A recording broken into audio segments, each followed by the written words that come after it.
যেই ব্যক্তি শুক্রবারে জুমার নামাজের পরে 7 বার সূরা ইখলাস, 7 বার ফালাক, 7 বার নাচ পড়বে, আগামী শুক্রবার পর্যন্ত সমস্ত বিপজ্জনক রোগ ব্যাধির থেকে নিরাপদ থাকবে।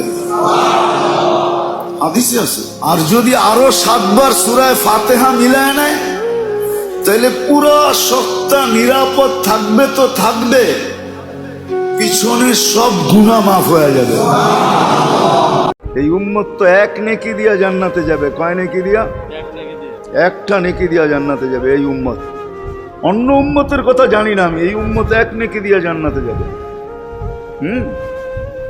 নবীর একটা আদর্শের কারণে জান্নাতে যাবে। সিরত মানি আদর্শ। আর এটা আমরা কদমে কদমে মুহতাজ। কেননা এই ছোট জীবনটা যদি গ্রহণযোগ্যতা পর্যন্ত পৌঁছাইতে হয় আল্লাহর কাছে, কদমে কদমে মুহাম্মাদুর রাসূলুল্লাহর আদর্শ লাগবে। রমজান আসতেছে কয়েকদিন পরেই। আল্লাহ যদি পা দেওয়ার সুযোগ দেয়, পা দেওয়া বোঝেন?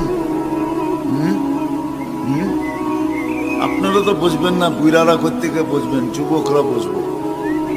রান আউটের নিয়ম হইল দৌড়াইতে দৌড়াইতে দৌড়াইতে ব্যাটের আগা যদি দাগের ভিতরে ঢুকায় দেওয়া যায় তো রান আউট থেকে বেঁচে গেল।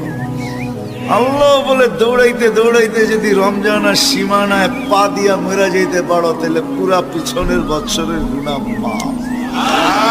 চলে যাবো এখান থেকে, কেউ থাকবে না।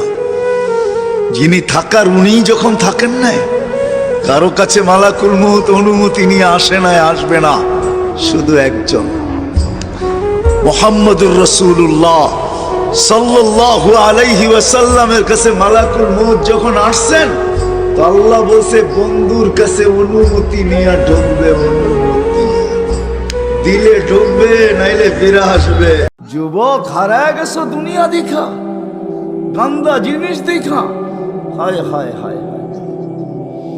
অথচ তোমার যৌবন দিছিল এই জন্য মুহাম্মদুর রাসূলুল্লাহর তরিকা দ্বারা, আদর্শ দ্বারা তুমি যুবক, ওই যুবক হবে, জমিনে চলবে। আর আল্লাহ বলবে ইন্নী উবাহিল মালাইকাতা বিশাব্বিস সালেহ। তোমাকে দেখায় আল্লাহ বলবে আমি তোমাকে নিয়ে ফেরেশতাদের উপরে গৌরব করি। ও যুবক বলো না, তোমাকে কর্মযোগ্য কে বানাইলো? কর্মযোগ্য কে রাখলো? যদি অসুস্থতা দিয়ে বিছনায় ফালায় রাখতো কি করতে? কি করার ছিল? অভিযোগ, থানায় কেস, কোর্টে যায় আপিল, র্যাবের কাছে নালিশ, কি করার ক্ষমতা ছিল? অস্তিত্বটাকে দিল। কর্মযোগ্য কে বানাইলো? কর্মযোগ্য কে রাখতেছে? কতটুক নুন খাই, গুণ কতটুকু গাই? গুণ তো গাই না আল্লাহ।